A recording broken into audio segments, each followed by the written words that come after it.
بسم اللہ الرحمن الرحیم.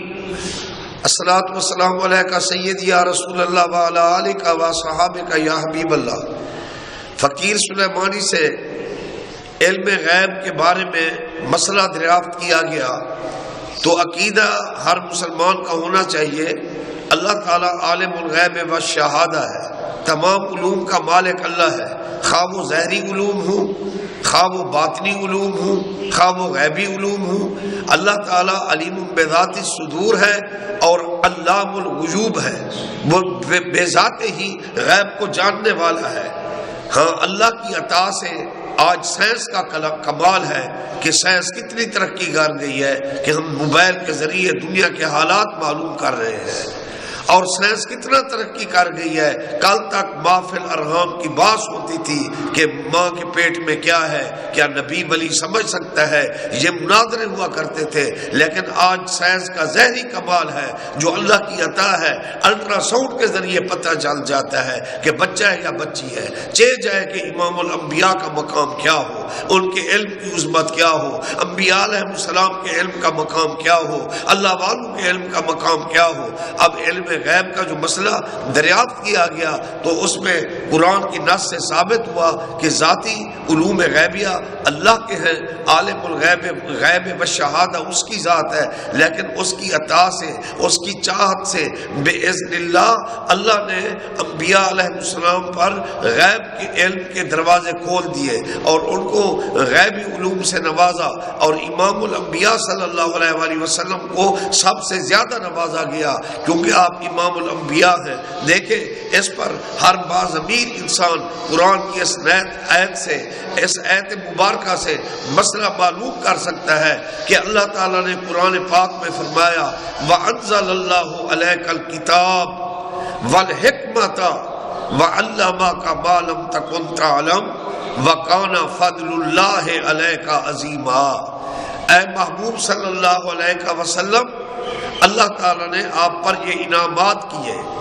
پہلا انعام باحوالہ قرآن وَأَنزَلَ اللَّهُ عَلَيْكَ الْكِتَابَ، آپ کو اللہ نے قرآن پاک عطا فرمایا. دوسرا انعام وَالْحِكْمَةَ، اے محبوب اللہ نے آپ کو حکمت عطا کی. مَن یُؤْتِ الْحِكْمَةَ فَقَدْ أُوتِیَ خَیْرًا کَثِیرًا، اور جس کو حکمت عطا کی جاتی ہے اس خیر کثیر کے، اس پر خیر کثیر کے دروازے کھول دیے جاتے ہیں. اور تیسرا انعام وَعَلَّمَكَ مَا لَمْ تَكُنْ تَعْلَمْ وَكَانَ فَضْلُ اللَّهِ عَلَيْكَ عَظِيمًا.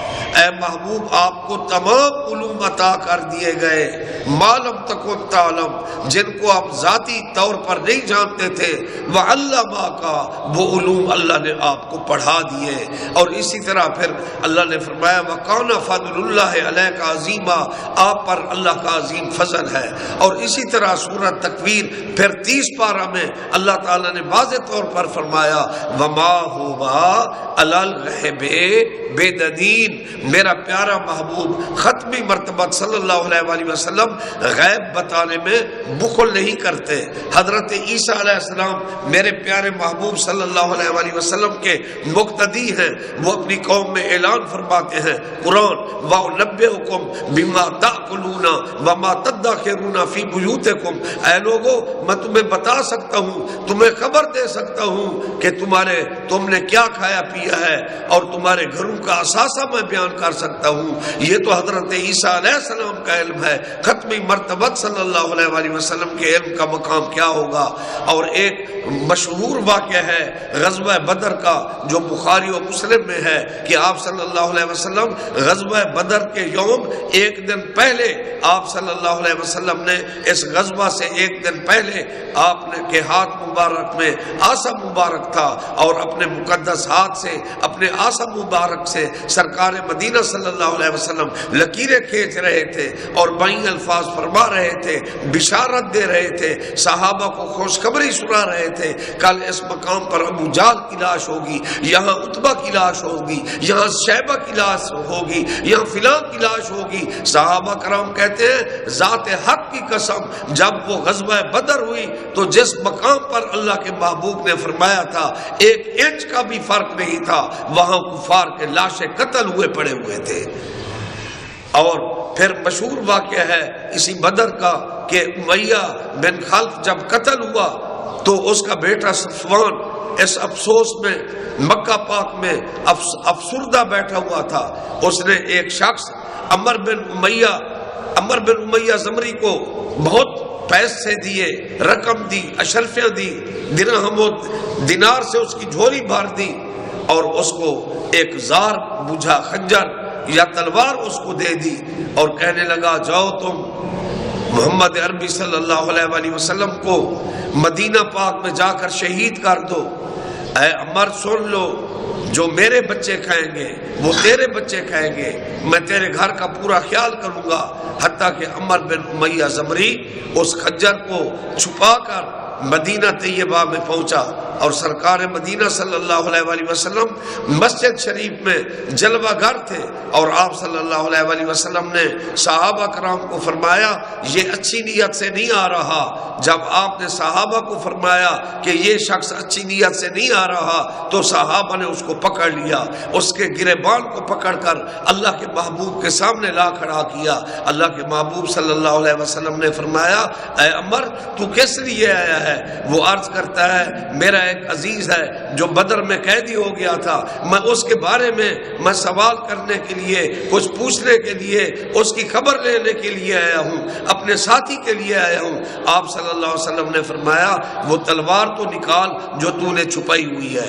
اس بات کو سنتے ہی وہ حیران ہو گیا، اس کے قدموں سے زمین نکل گئی.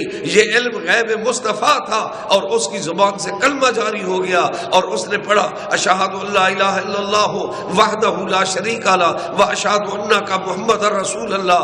اور وہاں مکہ پاک میں صفوان اس کا انتظار کر رہا تھا اور مکہ کے لوگوں کو کہہ رہا تھا کہ تمہارے بڑے قتل ہو گئے، ان قریب خوشخبری ہوگی، عمر محمد عربی صلی اللہ علیہ وسلم کو شہید کر دے گا. لیکن پھر صفوان بن امیہ کو پتہ چلا کہ عمر بن امیہ زمری نے بھی کلمہ پڑھ لیا ہے.